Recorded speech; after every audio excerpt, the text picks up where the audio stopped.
Alright, we know this is a very different live to do, and we haven't been updating people over the last few days, but there is a very good reason why. We have actually made it into Ukraine.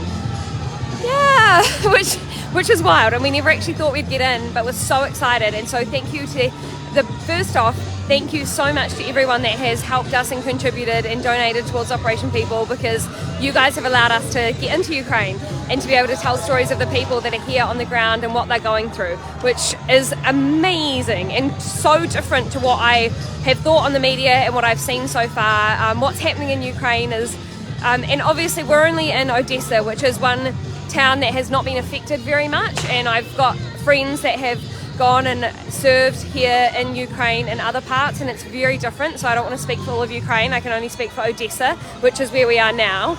But if you want to get our updates while we're here in Ukraine, please go on to operationpeople.com and sign up, because we keep getting our videos taken down all the time off of YouTube and off Facebook, including the latest one with Terry, one of the Netherlands MPs.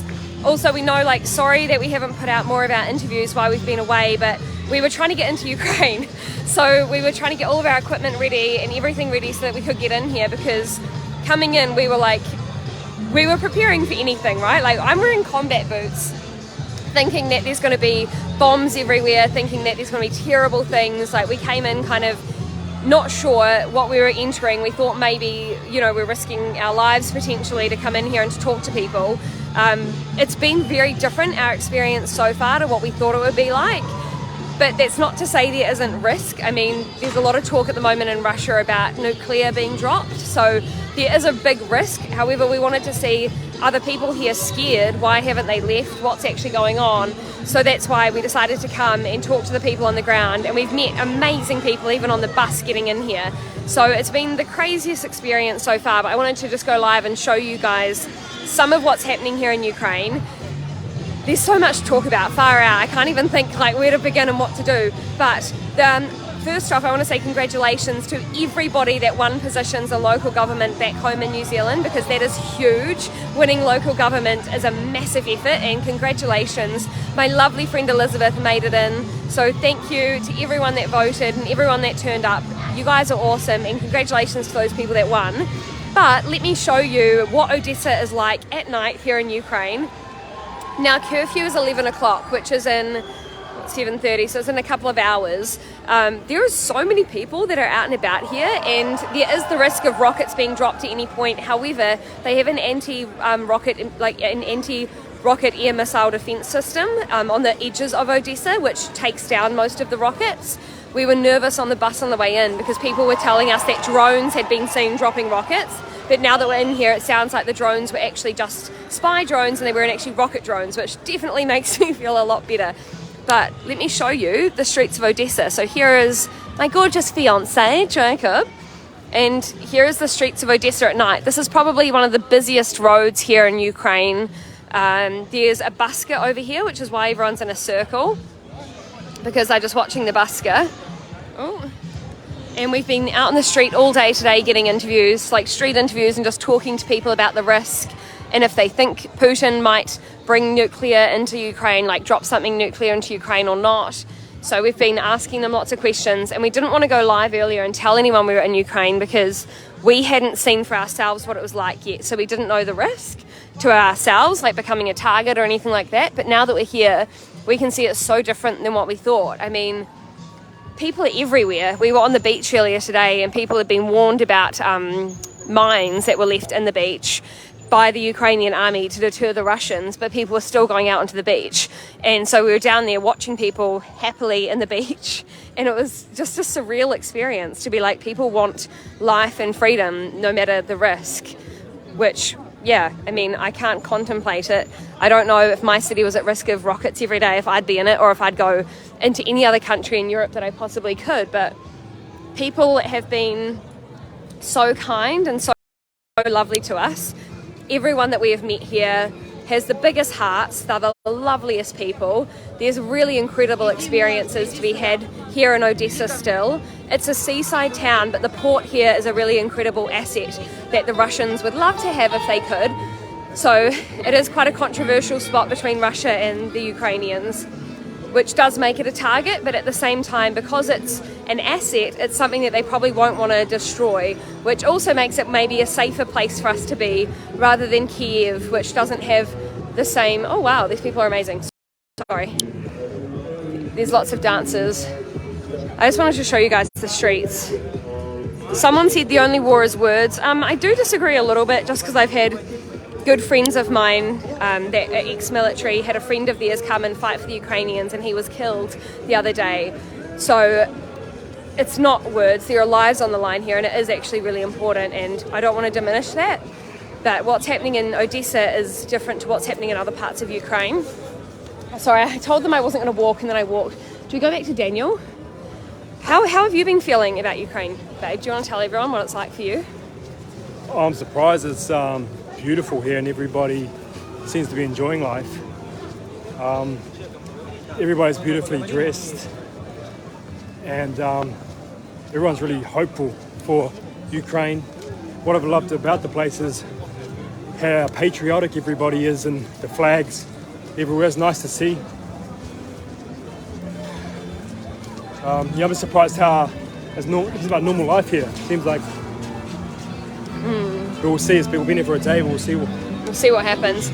We were warned coming in that Putin had sent out a civil defence warning saying teaching Russians how to prepare for nuclear war and what to do. So we are very aware that the threat is very real. However, speaking to most Ukrainians on the street today, they were all saying that they don't believe Putin will do it, and they think that it's more just trying to manipulate people and instill fear into Europe to bend to what he wants. So that was really interesting that every single person that we spoke to doesn't think that that was a truly real threat, which surprised me, because coming in here I thought it was a really real threat. So you're just learning a lot about the people, and we're here to talk to the people. We're not here to try and talk to the elites or people at the top. We just want to see, what is everyone feeling? Why have they stayed? Why are they not afraid? So yeah, it has been incredible. The food and the city life here, even with curfews and even with the threat of rockets, has been amazing. The food is incredible. Walking around, I mean, it's really cheap as New Zealanders to be here. But yeah, I don't know. It's different. It's very, very different. I'd kind of say it's like Vienna, but with more life. You know, people here have got more joy about them. They're more enigmatic than what we saw in Vienna. So that was quite surprising to me. Like, there's a big show. Should we go show them? Can we show you guys the show? People are doing a show over here. If anything, I mean, at any point rockets can come in and the sirens go off before the rockets come in, but people don't seem to care anymore. This is Daniel. We met him on the bus. He's now become our translator. He's amazing. Do you want to wave? Wave to New Zealand. We love Daniel. He's absolutely amazing. He's originally from Pakistan and been in Odessa now for 10 years. So he's got a business here and he's just helping us out. Okay, this is a show. Okay. I'm not sure what they're doing and we don't speak Russian, but yeah. Anyway, we will show you guys a lot more. I won't stay there actually because they're not doing anything at the moment. We're not going to try and go close to the war because we're not trying to be heroes for any reason. We just want to come and talk to the people on the ground. So that's what we're doing. We're trying to talk to people everywhere we can. There's a possibility we might go closer, but probably I'm hoping that we don't, because I think that it's probably better if we don't. And obviously if things get really bad and nuclear does become even more of a threat than what it is at the moment, we will try and get out as soon as possible. So if we do try and get out early, if things go really badly or nuclear is dropped and we try to get out then we'll probably try and get, you can get private security. So like Americans that are on the ground here will be private security for people, so you can hire them to get you out of the country.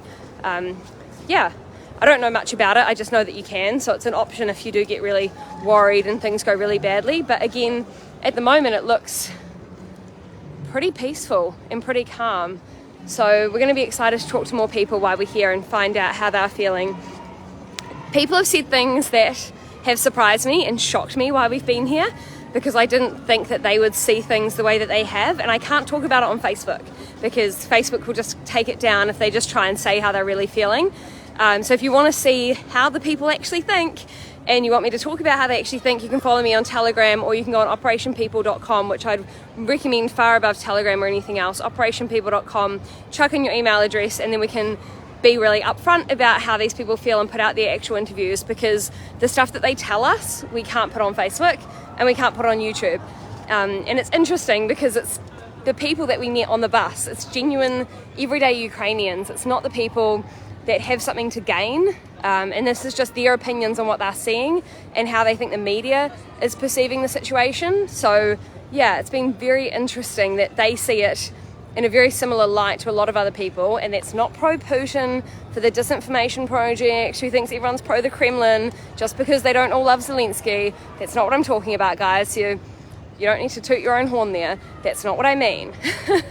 But what I am saying is the situation is different to how you guys think it is.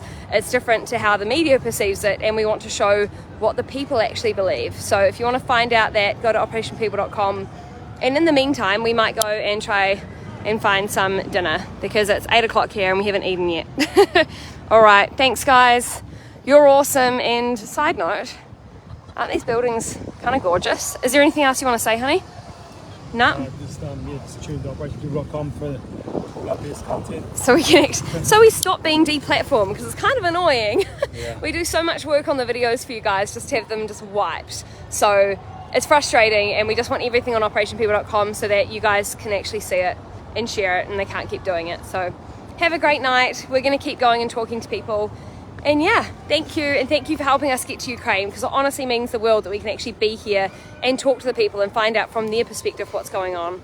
All right, and also if there's stuff you want to see while we're here, message and comment and let us know, because we'll try and hunt out whatever we can for you. All right, thumbs.